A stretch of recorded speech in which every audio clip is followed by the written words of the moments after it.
할렐루야. 이곳에 와서 하나님을 예배드리면서 하나님께서 저희들에게 더 큰 은혜를 내려주시고 많은 위로를 주셨습니다. 늘 우리 이 중앙장로교회를 가슴에 품고 기도하도록 하겠습니다.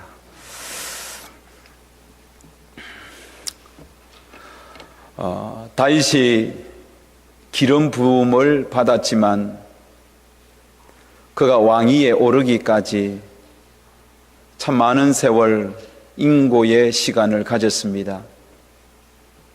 끊임없이 자신을 향하여 던지는 사울 왕의 창을 피해서 그는 유대 광야에서 차디찬 냉기서린 그 동굴에서 혹은 바위 틈에서 밤이슬을 맞으며 모진 생명을 연명해야만 했습니다.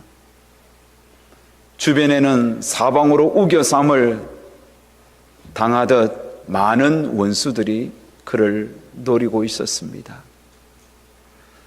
그러나 여러분, 그런 고통과 아픔의 시간대를 살아가고 있었지만 다윗의 마음속에 한 가지 소원이 있었습니다. 그는 그 소원을 이루기까지 자신의 처소에 들어가지 아니하겠다고, 처소에 들어갔다 할지라도 자신의 침상에 오르지 아니하겠다고, 혹 침상에 올랐다 할지라도 눈꺼풀로 졸게 하지 아니하겠다고 그는 스스로 다짐했습니다.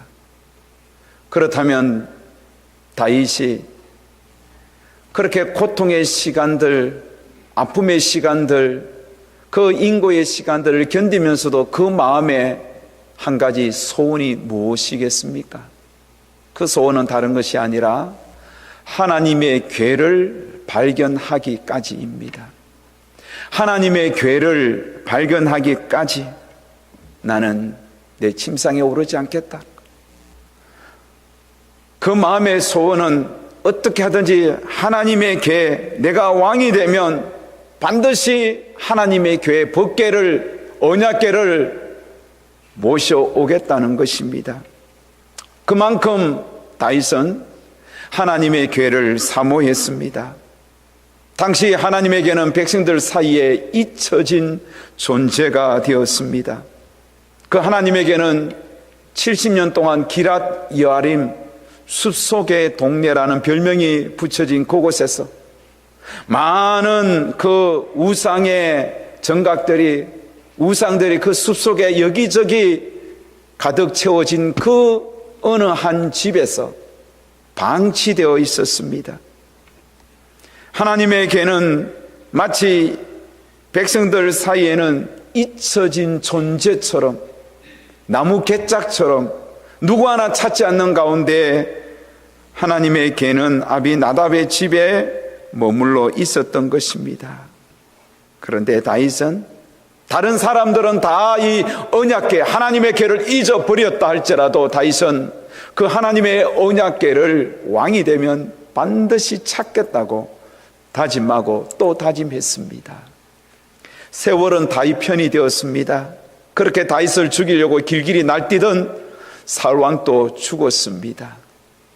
다윗도 그가 이스라엘 전역을 통치하는, 이제 헤브론에서 왕이 되었지만 여부수 족속이 차지하고 있던 그 예루살렘 성마저도 자신이 이제 손아귀에 넣고는 명실공히 이제 이스라엘 전역을 다스리는 왕이 되고서는 하나님의 궤를, 그토록 소원했던 하나님의 궤를 자신의 성으로 모시오기 위한 구체적인 실행을 시작합니다. 구체적인 계획을 실행합니다.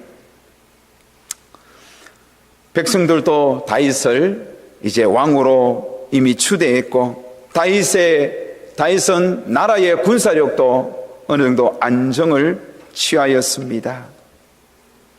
그는 하나님의 궤를 모셔오기 위하여 첫 번째로 천부장, 백부장을 불러 모았습니다. 지휘관들을 모았습니다. 지휘관들을 모아놓고 내가 정말 오랜 세월 이 하나님의 궤를 사모하고 내가 왕이 되면 모시고 오고 싶었던, 모셔오겠다는 그런 계획을 가졌습니다.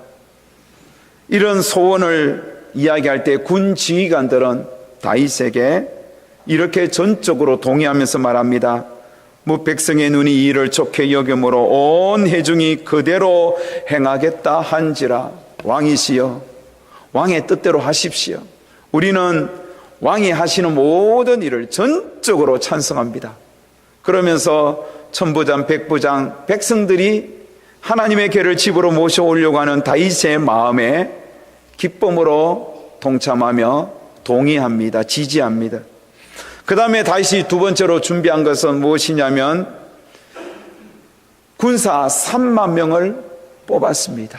하나님의 궤를 모셔오기 위하여 3만 명의 군사를 뽑았습니다.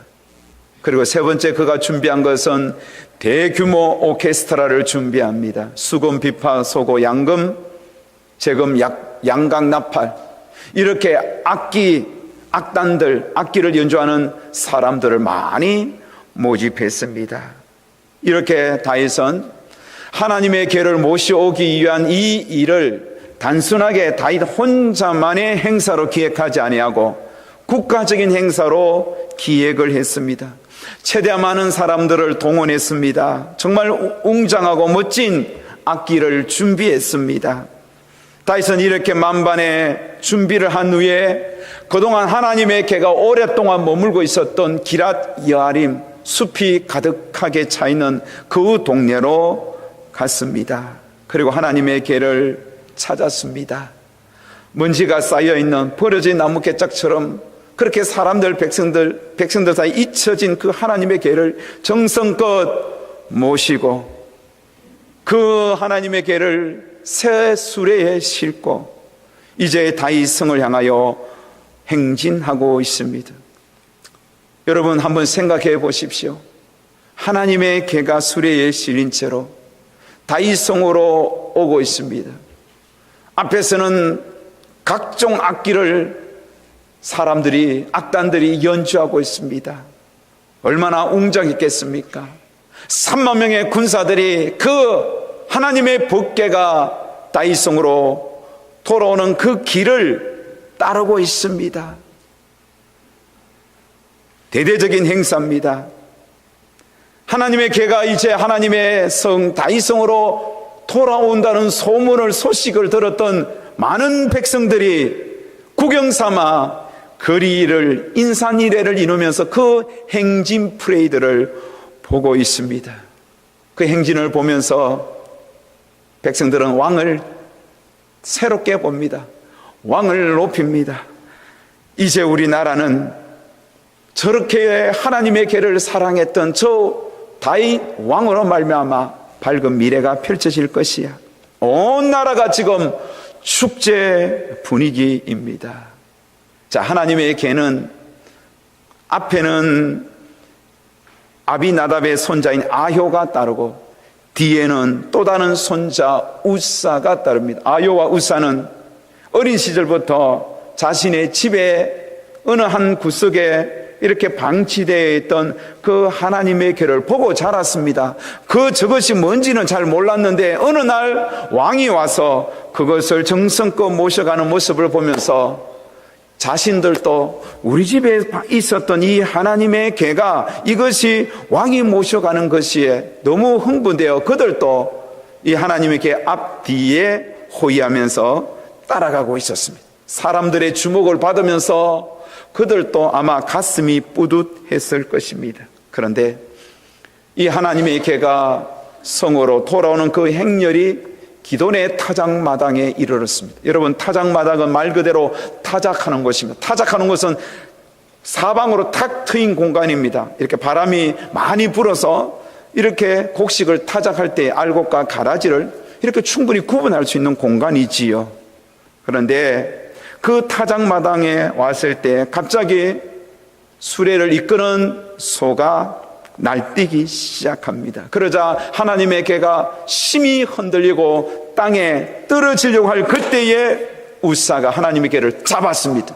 이 하나님의 개가 넘어지면 안 된다고 충성스러운 마음에서 아마 잡았을 것입니다. 그런데 문제는 그 다음에 그 자리에서 웃사가 죽었습니다.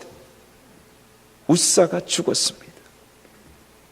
사랑하는 여러분, 갑자기 분위기가 아주 냉랭해졌습니다.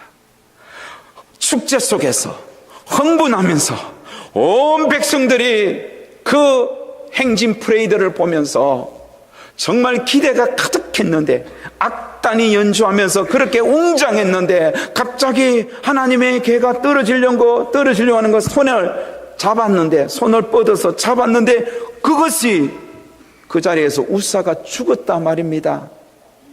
여러분, 갑자기 행사가 완전히 아수라장이 되었습니다.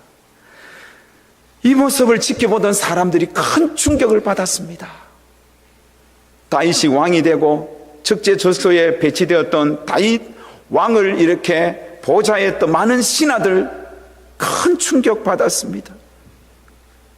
동원된 300명의 이 군인들도 충격을 받았습니다. 뿐만 아니라 여러분, 그 모습을 지켜보던 수많은 백성들이 또 충격받습니다. 그런데 여러분, 가장 큰 충격받은 사람은 이 모든 행사를 기획하고 진행시켰던 다윗 왕이었습니다. 멘붕에 빠졌습니다. 이게 뭔가 싶었습니다. 다윗은 너무너무 두려웠습니다. 그래서 더 이상 행사를 진행시킬 수 없었습니다. 행사를 중단하고 말았습니다. 다시 생각해 봐야 할 문제였습니다. 여러분, 이게 여러분 어찌 된 일일까요?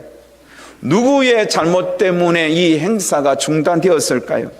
성경은 이 사건을 소개하면서 웃사가 죽은 것은 여호와께서 웃사를 찢으셨다라고 말했습니다. 그냥 죽인 것이 아니라 하나님께서 정말 비참하게 웃사의 몸을 찢어서 죽은 것이라 이렇게 말씀했습니다. 행사는 다윗이 기획했지만 그 행사를 무너뜨린 것은, 행사를 흩어버리신 분은 하나님이십니다. 왜 하나님께서 이런 일을 했을까요? 누구보다도 다윗의 마음을 잘 알잖아요. 오랜 세월 그렇게 사울 왕을 피해서 쫓겨다니면서 차디찬 냉기서린 그 동굴에서, 광야에서 잠을 지새우며 이슬을 맞으면서도 내가 왕이 되면 하나님의 길을 반드시 내가 모셔오겠다고 그렇게 하나님의 길을 사모해서 왕이 되고 이제 모셔오는데, 왜 하나님께서 이 다윗의 마음을 너무 잘 아실 텐데 왜 굳이 이렇게까지 했어야만 했을까요? 굳이 사람을 죽이기까지 해야만 했을까요? 그냥 우사만 살짝 좀 쳐서도, 손가락만 살짝 다치게 해서도 될 수 있었을 텐데, 자, 이렇게 되면 누가 하나님의 길을 모셔오려고 할까요? 여러분, 성경을 읽다 보면 정말 때로는 이해하기 힘든 그런 사건들을 만납니다. 우리는 어릴 적부터 늘 들어왔기 때문에 그저 믿음으로 받아들이지만, 처음 예수 믿는 사람이 이 본문을 봤을 때 이거 이상하다 이렇게 느끼지 않겠습니까?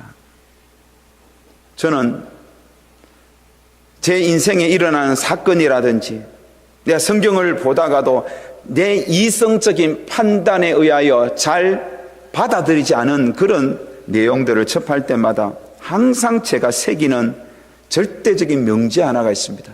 그 명제는 뭐냐? 하나님은 신실하신 분이다. 그렇기 때문에 하나님은 절대로 실수가 없으시다. 하늘을 나른 새도 하나님의 뜻이 아니면 떨어져 죽는 법이 없고요,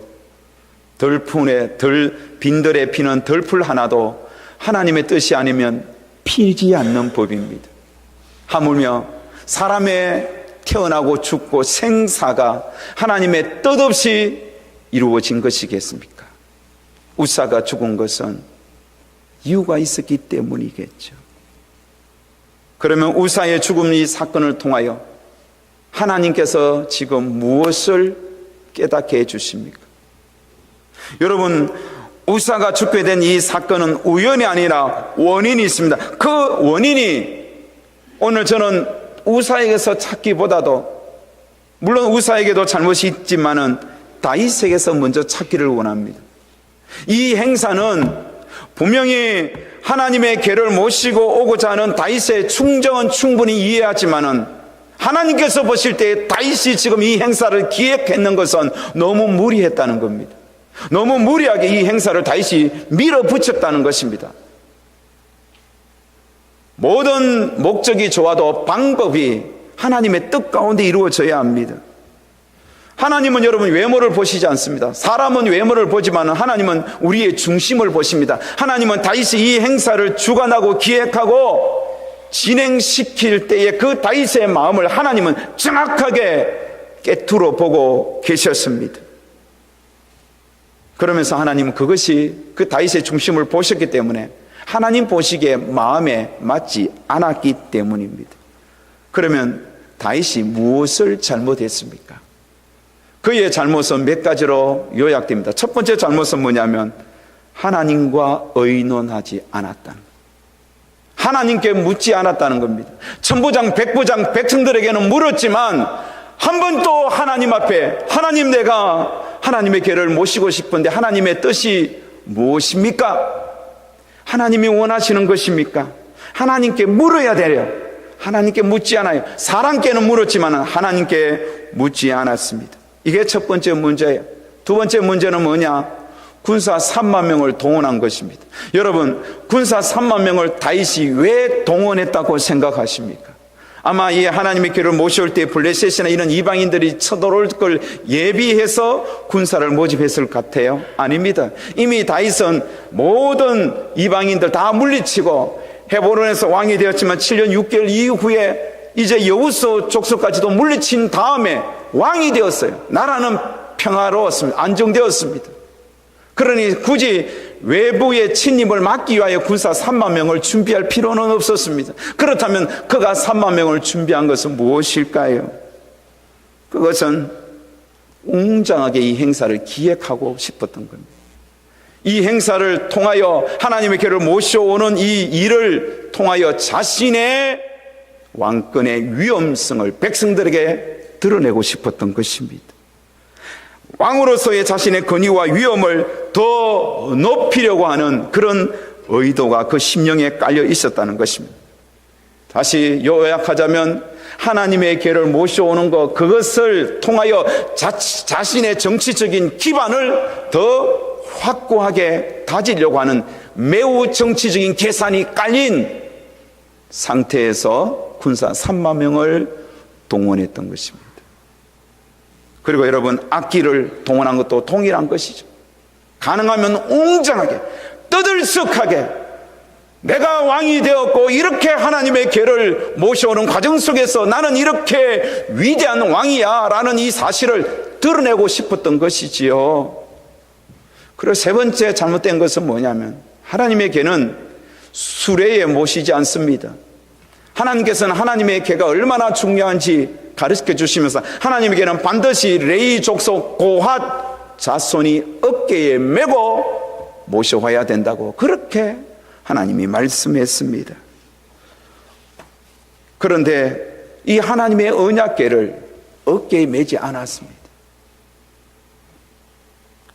언약궤는 누구도 손대면 안 됩니다.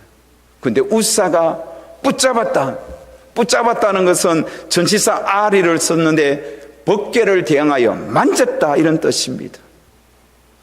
우사는 오랫동안 자신의 집에 있던 하나님의 궤를 보면서 어떤 그 경외심이 전혀 없었습니다. 하나님의 궤에 대한 존경심이나 두려움 자체가 없었습니다. 그러니 그냥 가볍게 만졌던 것입니다. 그래서 하나님께서 그를 쳐버렸습니다. 성경은 이 사건을 통하여 이렇게 말합니다. 베레스 우사 사건. 베레스 우사, 하나님이 우사를 찢으신 사건, 이런 뜻입니다. 자, 여러분, 이제 이 사태를 어떻게 수습해야 되겠습니까? 누군가 나와서 사태를 수습해야 되지요. 하나님의 계를 누군가 책임져야 합니다. 그런데 아무도 책임지려 하지 않습니다. 신하들 엄두도 못 냅니다. 본 이 사건을 보고 들었던 제사장들, 당연히 고아 자손들이 와서 책임져야 하는데 엄두 내지 못합니다. 백성들도 마찬가지, 레인들도 마찬가지. 내가 저 베레스 우사꼴 되면 어떡할까? 내가 저 꼴이 되면 어떡할까? 목숨이 뭐 서너 개 되는 것도 아니고 하나밖에 없는데, 누구 하나 나서지 않은 그런 때에 그 하나님의 언약궤를 책임지고자 나선 사람이 있었습니다. 그 사람이 오벳 에돔입니다. 여러분, 오벳 에돔이 베레스 우사 사건 몰랐을까요? 보았죠, 들었죠, 알았습니다. 그런데 그는 무엇 때문에 하나님의 궤를 자신이 모셔오겠다고 나섰을까요? 오벳 에돔은 지금 뜨거운 감자입니다. 자칫 잘못하면 자신이 하나님 이 우사의 꼴이 될 수 있습니다. 어쩌면 가족들이, 아버지 위험합니다. 조금 전에 우사가 죽은 거 못 봤습니까? 아버지가 그렇게 될 수 있습니다. 여보 무리예요, 하지 마세요 라고 가족들이 말릴 수도 있었을 것입니다. 그동안 하나님의 궤에 대한 소문은 좋은 소문이 별로 없었습니다. 오래전 이야기지만 블레셋 사람들이 그 하나님의 궤를 빼앗아 자기의 도시에 가는 곳마다, 모셔둔 곳마다 재앙으로 많은 사람이 죽었다는 소문이었어요. 그 하나님의 궤가 이스라엘 땅으로, 베스메스 땅으로 돌아왔는데 베스메스 땅의 사람들이 그 하나님의 궤를 함부로 취급하며 그 하나님의 궤를 열어보다가 많은 사람들이 죽었습니다. 70명이 죽었습니다. 우사도 죽었습니다. 누가 이 하나님의 궤를 책임지려고 하겠습니까? 그런데 오벳에돔이 나타났다는 거예요. 그러면 도대체 오벳에돔은 이 하나님의 궤를 어떻게 생각했기에 자신의 집으로 모셔가고자 나섰을까요? 오벳에돔은 하나님의 궤를 보는 눈이 달랐습니다. 다윗은 하나님의 궤를 사모했지만 어떤 정치적인 그런 계산을 깔고 웅장한 사건, 웅장한 행사를 통하여 모셔오고자 했습니다. 하나님의 궤를 통하여 자신의 어떤 정치적인 기반을 다지는 도구로 사용하려고 했습니다.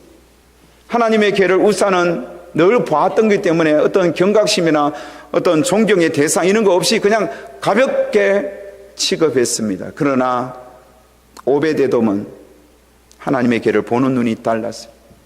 오벳에돔이 본 하나님의 궤는 무엇입니까? 하나님 자신이었습니다. 하나님의 궤는 우리가 잘 아는 대로 법궤입니다. 그 법궤 뚜껑은 하나님의 은혜가 내리는 자리라고 해서 시온자라고 부릅니다. 하나님의 법궤는 하나님의 임재의 상징입니다. 그래서 하나님은 하나님의 법궤 위에, 법궤의 그 뚜껑 위에 발등상 삼아, 발판도로 삼아 하나님 그 하나님의 법궤 위에서 백성들을 기다리고 백성들을 만나 주셨던 겁니다.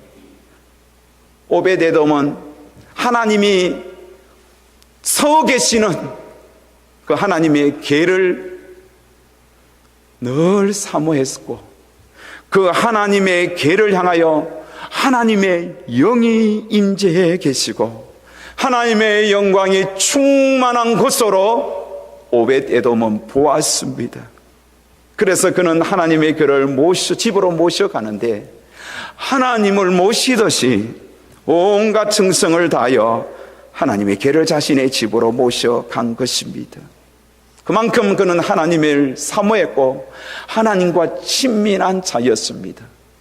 자, 그렇다면 오벳에돔이 어떤 자인지 우리는 생각해 봐야 되겠습니다. 성경에는 가드 사람 오벳에돔이라 이렇게 말합니다. 가드는 여러분 블레셋 한 지역이지요.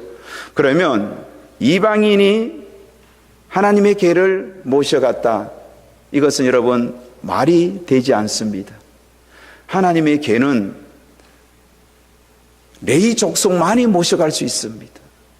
그런데 가드 사람 오벳에돔이라 할 때 이 가드는 이방 땅 가드를 뜻하는 것이 아닙니다. 이스라엘 지파는 12지파인데 그 12지파 속에 레위 지파는 없습니다. 레위 지파는 어떤 존재냐면 12지파 각 집안의 마지를 뽑아서 만든 집단이 레위 지파입니다. 그래서 마지가 네 지파 안에 들어오면 집안을 책임질 자가 없으니 하나님은 네 지파를 맞이 대신 선택했습니다. 그렇기 때문에 이 네 지파는 12지파의 대표적인 지파입니다. 네 지파까지 합치면 13지파가 되겠죠. 그래서 하나님께서는 이 14지파에게는 땅을 주지 않았습니다. 기업을 주지 아니하고 각 이스라엘 백성들 속에 흩어지면서 그들을 위하여 하나님을 제사드리며 하나님을 예배드리며 하나님과 만나게 하는 그런 통로로 4지파를 사용했고요. 이 12지파는 4지파들에게 성을 주고 먹을 것을 주면서 자신들의 삶을 위하여 도와주도록 했습니다. 자, 그래서 레위 지파가 12지파 사이로 흩어지는 중에 단 지파의 어떤 또 레위 지파가 네 사람들이 단 지파로 갔습니다.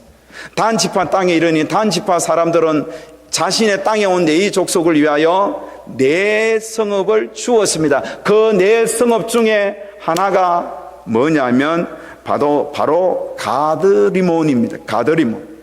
그 가드리몬 땅에 고앗 족속이 살았습니다. 오벳에돔은 누구냐? 가드리몬 땅에 살았던 고앗의 후손입니다. 그가 바로 오벳에돔입니다. 그렇다고 봤을 때 오벳에돔은 하나님의 궤를 모실 수 있는 자격자가 맞습니다. 레위 족속이요 고앗 후손이니. 그래서 오벳에돔은 하나님의 궤를 어깨에 메고 자신의 집에 모셨던 것입니다. 오벳에돔의 이름의 뜻이 뭐냐면 에돔은 붉다는 뜻입니다. 그래서 오벳에돔의 이름의 뜻은 사람의 얼굴을 붉게 만드는 자, 이런 뜻입니다. 사람의 얼굴을 붉게 만든다는 뜻이 무엇이겠습니까? 오벳에돔의 부모는 그 아들의 이름을 지으면서 이런 소망을 담았습니다. 아들아, 너는 하나님을 섬기는 일에 있어서 다른 사람들이 부끄러워 얼굴을 붉힐 정도로 하나님을 잘 섬기는 자가 되어야 한단다. 그러면서 하나님 앞에 기도했습니다. 하나님, 내 아들 오벳에돔은 하나님을 최고로 섬기는 아들이 되게 해주십시오. 이 아들이 정말 최고로 하나님을 섬기는 모습을 보면서 사람들이 너무너무 부끄러워할 정도로 하나님을 뜨겁게 섬기는 자가 되게 해주십시오. 이런 뜻이에요. 오벳에돔은 정말로 하나님의 궤를 어깨에 모시고 어깨에 메고 기쁨으로 자신의 집에 모셨습니다. 그리고 가장 좋은 곳에 하나님의 궤를 모셔놓고 24시간 불을 밝히면서 그 하나님의 궤가 모셔있는 그 방에 그 처소에 들어갈 때마다 정말 경건하고 두렵고 떨리는 마음으로 아마 그 하나님의 궤를 정성껏 모셨던 거예요. 그런 오벳에돔을 보면서 자식들은 아버지 정말 잘하셨어요. 우리 아버지는 하나님을 정말 사랑하는 분이에요. 아버지는 정말 하나님을 사랑하는 분이라서 저희들은 너무 좋아요. 아마 그의 아내도 당신 정말 잘하셨어요. 누구도 책임지지 않는 그 하나님의 궤를 당신이 그렇게 책임질 적격자여예요. 그러면서 온 가족이 그 하나님의 궤를 집에 모셔놓고 감격했습니다. 하나님의 궤를 모신 방에 이를 때마다 무릎을 꿇고 격한 가슴과 뜨거운 목젖과 저도 눈동자로 늘 감격했습니다. 아마 오벳에돔은 이렇게 벅찬 마음으로 주여, 저와 우리 가족이 무엇이기에 하나님의 궤를 모실 수 있는 이런 은혜와 특권을 주셨단 말입니까? 그러면서 찬양했을 것이라 생각합니다. 정말 주님의 높고 위대하심, 만입이 내게 있다 할지라도 그 있다 가지고 내 구주 주신 은총, 하나님의 궤를 우리가 모실 수 있다는 이 특권을 주신 이 은혜, 너무너무 감사하며 감격했을 것입니다. 하나님께서는 이 오벳에돔에게 복을 주셨습니다. 하나님의 궤가 그 집에 모셔 있는 3개월 동안 하나님께서 폭포수 같은 복을 내렸던 것입니다. 그 복이 무엇이냐? 많은 성경학자들은 닷산의 복이었다 말합니다. 하나님께서는 오벳에돔의 집에 그 하나님의 궤가 있는 동안 그 가정에 온 자손들에게 복을 주시는데 자손 아이들이 임신하는 축복을 주셨다는 것입니다. 이렇게 오벳에돔의 집안에서 태어난 후손들이 나중에 보면 얼마나 위대하고 훌륭한 일을 했는지 성경 6대상 26장 8절에 이렇게 말합니다. 이는 다 오벳에돔의 자손이라. 그들과 그의 아들들과 그의 형제들은 다 능력이 있어 그 직무를 잘하니 오벳에돔에게서 난 자가 62명이었더라. 여러분, 62명의 오벳에돔 후손이 어떤 존재였냐면 다 능력자가 되었다는 거예요. 다 능력이 있었다는 겁니다. 그래서 탁월한 능력을 가져서 그들이 어디에서 쓰임 받았냐면 하나님의 성전 문지기가 되었다는 겁니다. 여러분, 우리가 생각하는 그런 수위 개념이 아닙니다. 하나님을 모신 그 하나님의 성전에서 문지기라는 것은 최고의 능력과 최고의 달란트를 가진 자, 정말 실력자만이 그 사명을 감당할 수 있는 거예요. 이렇게 하나님의 궤를 모신 그 오벳에돔은 후손들이 정말 하나님의 성전에서 문지기로서 사명 감당하는 능력자가 되었던 겁니다. 그것도 62명이나. 얼마나 멋진 믿음의 계보요, 얼마나 멋진 축복의 가문입니까? 자, 여러분, 이제 다윗을 한번 생각해 봅니다. 다윗은 자신이 기획했던 행사가 완전히 아수라장이 된 이후에 정말 두려운 마음을 가지고 성으로 돌아왔습니다.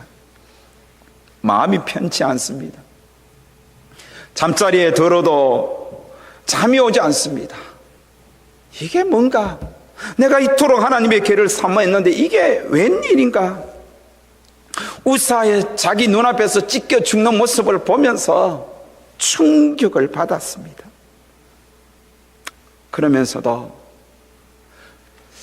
내가 뭔가 잘못되어 있는 거 아닌가 이렇게 생각을 하고 있을 즈음에 소문이 들립니다.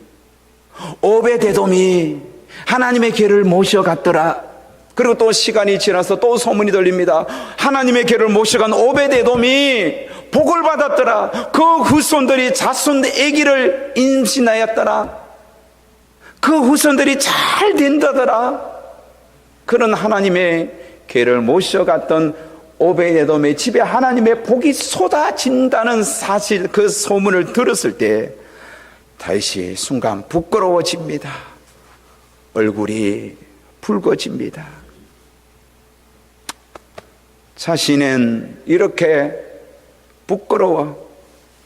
자신은 하나님의 궤를 모셔오는 일에 실패했는데 오벳에돔이 먼저 모셔가서 저렇게 복을 받는 순간 부럽기도 하고 부끄럽기도 하고 고개를 들 수가 없었습니다. 오벳에돔을 통하여 다윗이 부끄러움을 가지면서 얼굴이 붉어졌습니다. 그래서 다윗이 다시 하나님의 궤를 모셔오고자 기획합니다. 이전과는 다릅니다. 첫 번째, 하나님의 궤를 모실 처소를 예배합니다. 하나님의 궤를 모셔와서 둘 그 처소를 먼저 예비했습니다. 그 다음에 하나님의 궤를 모시고 올 레위 족속 고앗 자손들을 비롯한 레위인들을 준비시켰습니다. 그리고 제사장 사독과 아비아달과 또 레위인들 정결하게 준비시킵니다. 제사장과 의논하고 레위인들을 정결하게 준비시킵니다. 이렇게 철저하게 이전과는 확연히 다르게 하나님께 묻고 하나님의 제사장들과 의논하고 또 이 하나님의 궤를 모셔올 레위 족속들을 정결하게 준비시켜서 하나님의 궤를 먼저 모셔간 오벳에돔의 집으로 참으로 두렵고 떨리고 겸손한 마음으로 가서 정당한 질서와 절차에 따라 하나님의 궤를 모셔왔습니다.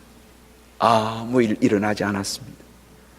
기돈의 타작마당 앞을 지나가도 더 이상 이전에 일어났던 그런 사건은 일어나지 않았습니다. 다윗이 그렇게 하나님의 개가 자신의 성으로 들어올 때에 다윗의 마음이 너무 기뻤습니다. 어린아이와 같이 뛸 듯이 기뻤습니다. 얼마나 기뻤으면 드덩실 춤을 춥니다. 자신의 바지가 흘러내리는 줄도 모르고 하나님의 개가 이제 다윗 성으로 하나님의 처소로 돌아오고 있구나 싶어서 춤을 추면서 감격하며 시를 지었습니다. 그에게 노래하며 그를 찬양하라. 그의 모든 기사를 전할지어다. 그의 성호를 자랑하라. 여호와를 구하는 자마다 마음이 즐거울지어다. 여호와와 그의 능력을 구할지어다. 항상 그의 얼굴을 찾을지어다. 할렐루야. 이렇게 역대상 16장 9절에서 11절에 보면 하나님의 개가 이제 드디어 집으로 돌아올 때에, 하나님의 처소로 돌아올 때에 그는 너무너무 기뻐했습니다. 사랑하는 여러분, 오늘 27주년 이 기념성의 마지막 집회의 말씀입니다. 저는 이 마지막 집회 이 말씀을 통하여 여러분에게 도전을 던지고 싶습니다. 여러분, 하나님의 개는 하나님이 임재해 계신 곳입니다. 하나님의 영이 머문 곳입니다. 그런데 하나님의 개를 대하는 자세와 태도가 달랐듯이 오늘날 하나님을 믿는 성도들의 자세도 천차만별입니다. 어떤 분들은 우사처럼 하나님을 섬기고, 또 어떤 분은 다윗처럼 하나님을 섬기고, 또 어떤 분은 오베데돔처럼 하나님을 섬깁니다. 우사처럼 하나님을 섬기는 자는 어떤 자입니까? 대충 섬깁니다. 하나님을 섬김에 대한 긴장감, 어떤 질서, 예의 없습니다. 내 멋대로 섬깁니다. 실제로 하나님을 믿는 자라고 볼 수 없지요. 하나님의 일을 하면서 기분에 내키면 하고 기분 내키지 않으면 때리쳐버린 거예요. 목회자 입장에서 우사와 같은 사람이 어떤 직분을 맡겨놓으면 끝까지 가는 법이 없어요. 일만 있으면 빠져버려요. 기분 내키자면 안 해요. 늘 그 자리에서 머문 사람이에요. 이런 사람은 하나님을 섬기는 모습도 너무나 자유분방합니다. 여러분, 물론 이 강대상이라든지 저 의자라든지 교회 안에 이 성물들이 그냥 단순하게 보면 어떤 하나의 기구일 뿐이지만, 가구일 뿐이지만, 우리가 영적인 눈으로 보면 이 강대상이 하나님을 위하여 서 있는 자리입니다. 피아노도 하나님을 위하여 존재하는 악기입니다. 이 교회 공간의 구석구석은 다 하나님을 예비하기 위해서 준비된 그런 성구들입니다. 그렇기 때문에 이런 걸 하나 준비하고 또 이런 거 하나 다룰 때도 정말 하나님 앞에 경건한 마음을 가지고 정말 정성을 다하여 그렇게 다루고 섬겨야 하는 겁니다. 그런데 우사 같은 사람은 이거 집에 있는 가구나 밖에 있는 가구나 별반 다를 바 없이 그렇게 함부로 취급합니다. 이번에 저희 교회 성도님들이 제가 여기 와 있는 2주 동안 평소에도 저에 대해서 참 사랑을 많이 주지만 담임 목사의 부재가 되니까 너무 그리운가 봐요. 그래서 빨리 돌아오라고 지금 야단이에요.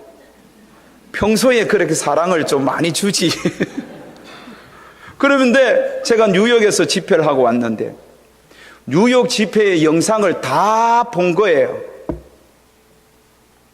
그러면서 우리 목사님 참 위대하게 보인다고 평소에 위대하다 좀 이야기해 줘야 되는데, 그런데 여러분, 제가 하나 드리고 싶은 말씀은 저희 교회 참 좋은 교회입니다. 따뜻한 교회예요. 뜨거운 교회입니다. 근데 제가 처음 갔을 때 그러지 않았습니다.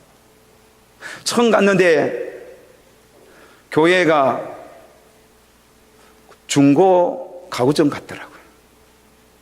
다 중고예요.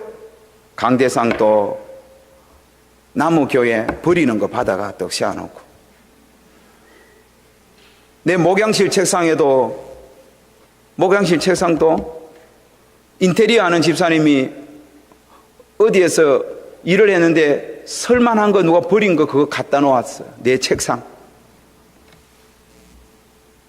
강대상 의자도 어느 구청의 관공서에서 버려진 시커먼 의자 있잖아요. 그거 설만하다고 갖다 놨어. 세상에 전부 버려진 거 다 교회 쓰라고 갖다 놨어요. 그리고는 또 어떤 권사님이, 목사님, 이거 우리 집에 쓸 데 없어요. 이거 교회 쓸만하면 쓰세요. 세상에 참, 여러분, 그렇게 하나님을 섬기더라고요. 그래서 제가 아주 호통을 쳤습니다. 하나님의 교회는 집에서 쓰다가 쓸모없는 거 갖다 놓은 게 아니라는 거예요. 최고 좋은 거 갖다 놔고, 최고 좋은 거. 그래서 강대상에 다 바꿔왔습니다. 제일 좋은 거 사라고. 그래서 우리 성도들이 좋은 강대상 바꾸었습니다. 다 바꾸었어요. 어디 집에 쓸데없는 거 교회에 쓸만하다고 갖다 놓은 게 어디 있습니까? 매일 목사님 뭐 또 그거 너무 좀 기복적인 게 아니느냐. 기복적인 게 아니에요. 하나님을 향한 마음이에요. 또 한 가지 이야기 더 하겠습니다. 어떤 집사님이 나한테 막 자기가 목사님 이정 교회에서 막 사랑해서 막 차도 사주고 막 자랑 막 하는 거예요. 그 나한테는 밥밖에 안 사줘. 내가 좀 기분이 언짢아서, 집사님 나도 좀 사달라고. 그러면서 내가 밥을 먹으면서 나 좀 사달라고 했어요. 나 이 교회 와서 양복 하나 못 얻어 입었다고. 나 옷 좀 사달라고 하니까 이분이 자기가 말을 해놓고 보니까 그런 거예요. 자랑을 하지 말지. 그래서 옷 사달라고 했는데 또 괜히 제가 또 쓸데는 말했나 싶어서 그래 넘어갔어요. 그래서 목사님한테, 우리 집사람한테, 목사님 옷 샀냐고. 옷 사면 영수증 청구하면 돈 보내주겠다 이거예요. 여러분 절대 그러지 마세요. 그냥 돈을 딱 주면 돈에 맞게 옷을 사면 되는데, 아니 옷 사서 영수증 달라면, 여러분 옷도 여러분 천차만별이잖아요. 10만 원짜리보다, 나는 양복 10만 원, 20만 원짜리 정도 사 입지 좋은 거 안 사 입어요. 그러면 20만 원 주면 20만 원 맞게 사고, 30만 원 주면 30만 원 맞게 사고 그럴 텐데 먼저 사고 영수증 첨부하라. 야, 고민이 되잖아요. 그 다음 주 안 샀습니다. 옷 샀냐고 안 샀어요. 또 그 다음 주 석 주 동안 옷을 안 사고 있으니 내 마음에 저분들은 안달이 난 거예요. 목사님 빨리 옷 사세요. 그러면서 좋은 거 사세요. 그래서 제 마음에 그래요. 그 마음도 하나님 주신 마음이고, 하나님께서 그분 마음에 그런 목사님을 섬기고 싶은 마음을 주셨구나 싶어서 제가 옷 사러 갔습니다. 어디에 갔냐? 백화점 갔습니다. 그것도 롯데 백화점. 그리고는 옷을 보고 마음에 드는 것을 골랐는데 112만 원이에요. 박스. 고민이 되었습니다. 그래서 주인이 깎아서 82만 원에 해준다 하더라고. 에라 모르겠다. 사자. 사고 보니까 넥타이가 마음에 드니 한눈에 도는 거예요. 15만 원. 사자. 그렇게 딱 사고 95만 2천 원인가 영수증을 딱 보내니까 정확하게 딱 그 돈이 돌았어요. 세상에 그냥 100만 원 주면 한 2, 3만 원 좀 남구면 되는데 정확하게 보내줘. 그 옷이 이겁니다. 이야, 내 일부러 갖고 왔습니다. 자랑하려고. 혹시 그 집사님 보면 내가 자랑해야 되니까 다음에 또 사달라고. 여러분, 제가 옷 봐도 입고 싶어서 하는 게 아니에요. 그분은 하나님을 섬기는 법을 이 사건을 통하여 배웠다 생각합니다. 오히려 저는 그것을 통하여 너무 기뻐요. 제가 옷 입었는데 기도가 안 나오겠습니까? 그분은 73세 된 나이 드신 분인데 월 1,000만 원 법니다. 제가 건강할 수 있도록 그 일터를 위하여 늘 기도합니다. 하나님을 섬기는 방법이에요. 그분이 정말 주의 종을 단순하게 주의 종으로 생각한 것이 아니라 하나님의 말씀을 전하는 일에 이 옷을 입고 복음을 전한다 생각하면 그분이 드린 그 물질은 하나님이 얼마나 기쁘게 받으셨을 것입니까? 옷 마르고 달 때까지 나는 자랑하려고요. 하나님을 섬기는 방법이요, 우사처럼 되면 안 됩니다. 대충 어떤 성도는 직분 맡겨놓으면 최선을 다해 감당하지만 어떤 분은 너무 어떤 운전 하나 시켜도 일 있으면 빠져버려요. 그 맨날 그 물건을 갖다 놓았던 그분이 그렇게 하나님을 섬기지만, 여러분 그런 분들이 나하고 이렇게 같이 목회를 이 교회 생활하면 제가 계속 원리를 이야기하는데 따라오든지 못 견디면 떠나는 거예요. 그래서 그분 떠났어요. 지금도 방황하고 있어요. 그렇게 우사처럼 대충 섬기는 뭔 복이 임하겠습니까? 또 어떤 분들은 하나님을 섬김에 있어서 다윗처럼 섬깁니다. 뭔가 찬양하는 것도, 뭔가 헌금하는 것도 자신의 입지를 부각시키고 자신의 어떤 정치적인 역량을 드러내기 위해 제사보다 제밥에 마음이 있다는 옛말이 있듯이 하나님께 영광보다 자기의 의를 드러내려고 하는 그런 식으로 하나님을 섬기는 분들이 있습니다. 이것도 잘못된 거예요. 이 교회에 오늘 예배를 드릴 때 곳곳에서 하나님을 섬기는 분들이 있습니다. 앞에서 찬양 인도하고 찬양대도 있고요, 안내도 있고, 보이지 않는 저 주방에서 일하는 분이 있고, 더 보이지 않는 곳에서 차량을 안내하거나 휴지를 줍는 분들이 있습니다. 여러분, 사람의 눈은 한계가 있습니다. 보지 못하는 곳이 많습니다. 그러나 하나님의 눈은 보지 못하는 곳이 없습니다. 하나님은 다 보고 계십니다. 하나님께 보이기 위해서 일을 하셔야 됩니다. 사람에게 보이려고 하면 다윗처럼 하나님을 섬긴 것이 됩니다. 마지막으로 어떤 분들은 오벳 에돔처럼 하나님을 섬기는 분이 있습니다. 얼마나 기쁨으로 하나님을 섬기는지, 정말 하나님께서 주신 직분 감당하는 것, 또 하나님께서 주신 일들을 감당할 때에 어떻게든지 최선을 다하여 감당하는 분이 있습니다. 하나님께 최선을 다하여 섬기는, 정말 최선을 다하여 하나님을 예배하고 하나님께 자신에게 주어진 직분 감당하고, 장로로서 주신 직분, 집사로서 주신 직분, 교사로서 주신 직분 어떻게 하든지 최선을 다하여 온 열과 성을 다하여 온 자신의 가진 달란트를 총동원하여 여기에 충성하는 오벳 에돔 같은 하나님의 사람이 있습니다. 제 후배 목사님 아버님 이야기 간증하는 거 들었습니다. 그 아버지는 고등학교 선생님이었습니다. 고등학교 선생님 하면서 자신의 모교회 주일학교 부장으로 섬겼습니다. 그분이 안수 집사 때부터 시작하여 장로님으로 심하고 퇴직할 때까지, 원로 장로님이 될 때까지 그는 주일학교 부장으로서 최선을 다했습니다. 그런데 여러분, 교사의 신분상 돌아다녀야 합니다. 그 교회는 부산 영도에 있는 교회인데 저 거제도로, 경남 고성으로, 지방으로 계속 발령 따라 학교를 옮겨 다녀야 합니다. 그런데 주일만 되면 새벽 3시에 일어나서 자식들을 깨워서, 차도 없지 않습니까? 그 배를 타고 그래 주일학교 성기와 교회로 가는 거예요. 이 목사님 어린 시절에 배 타고 그 새벽에 졸면서 아버지 따라 교회 갈 때 투덜투덜 거렸어요.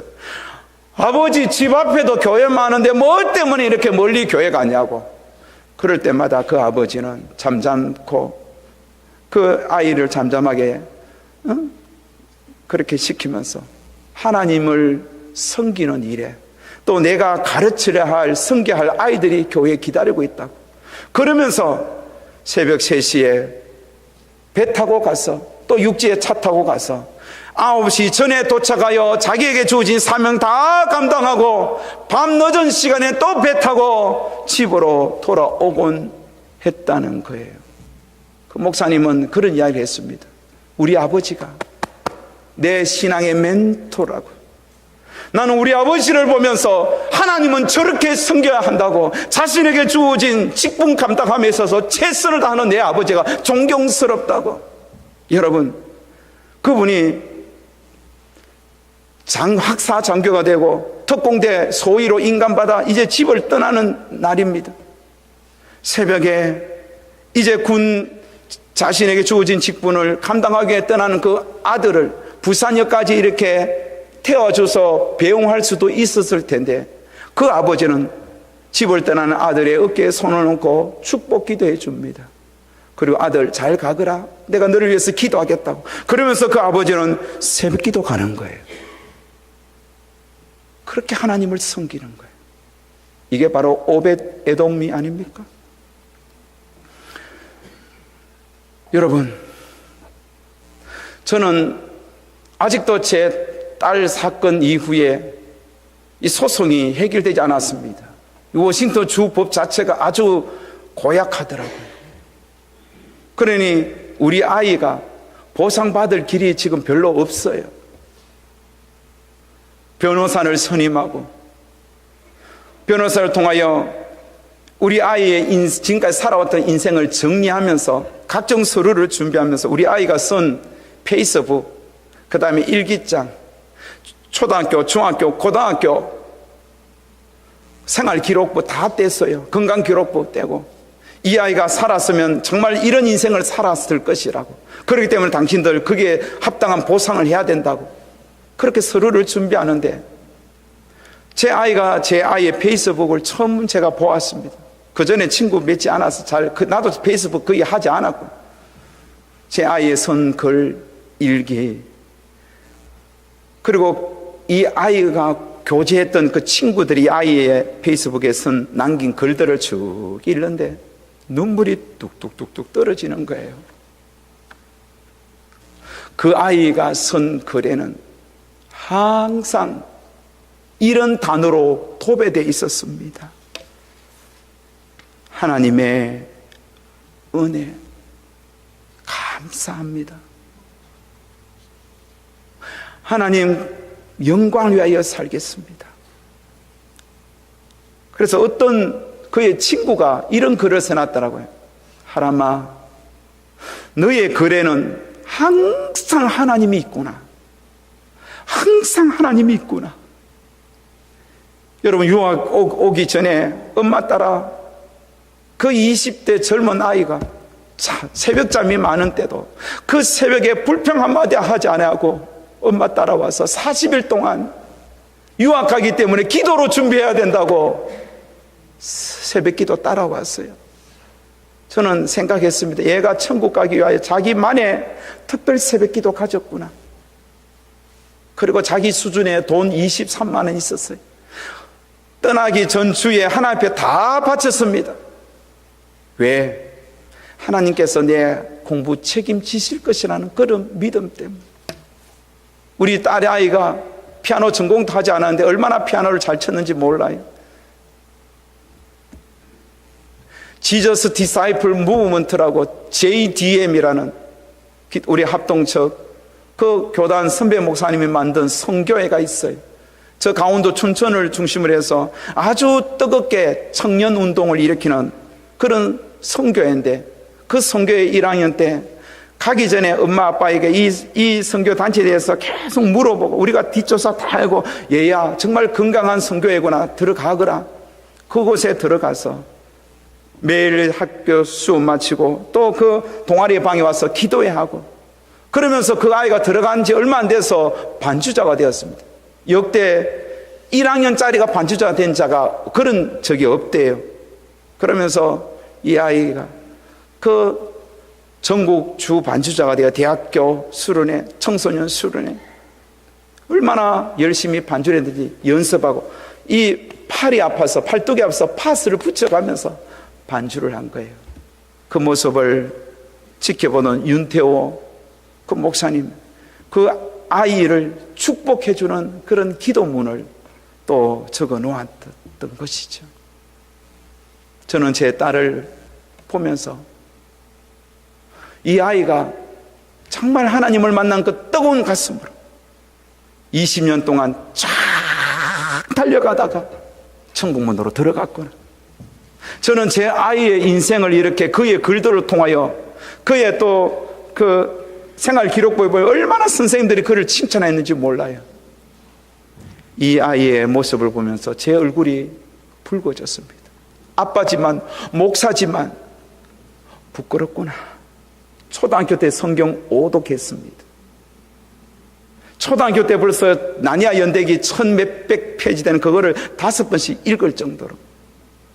그리고 이 시애틀에 와서 일주일간 짧게 머문 홈스테이 집에 그 아이의 짐을 챙기러 갔을 때 그 큐티 집에 요한계시록을 펴놓고 하나님의 나라를 큐티하고 있었더라고요.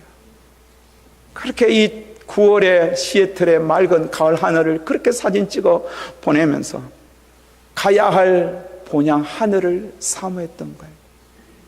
아, 우리 딸이 이 시대에 하나님의 오벳 에돔이었구나. 사랑하는 여러분,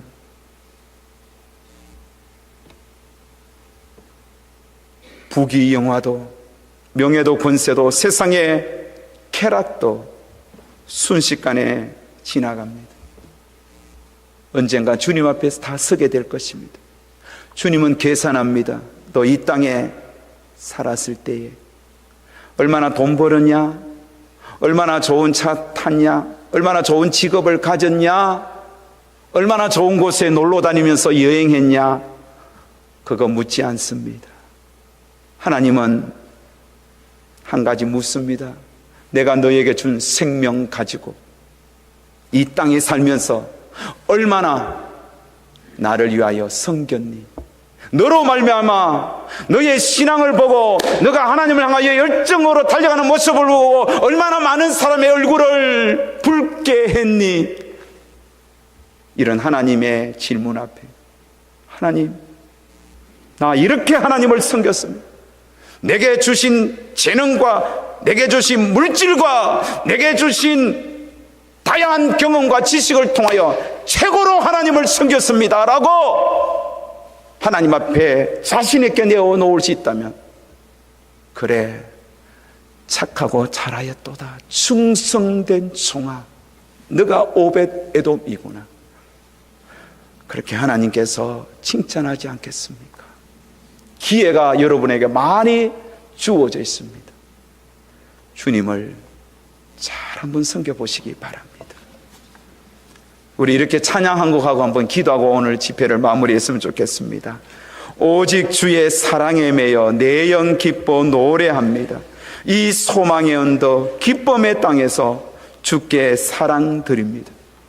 오벳 에돔은 주의 사랑에 매여 기뻐 노래하는 자입니다. 주의 임재 안에 갇혀서 주께 경배드리며 주님께서 주신 은혜를 날마다 찬양하며 주님을 섬기는 자입니다. 오늘 이 가사를 생각하며 오늘 말씀을 생각하면서 우리 다 함께 찬양 드리겠습니다.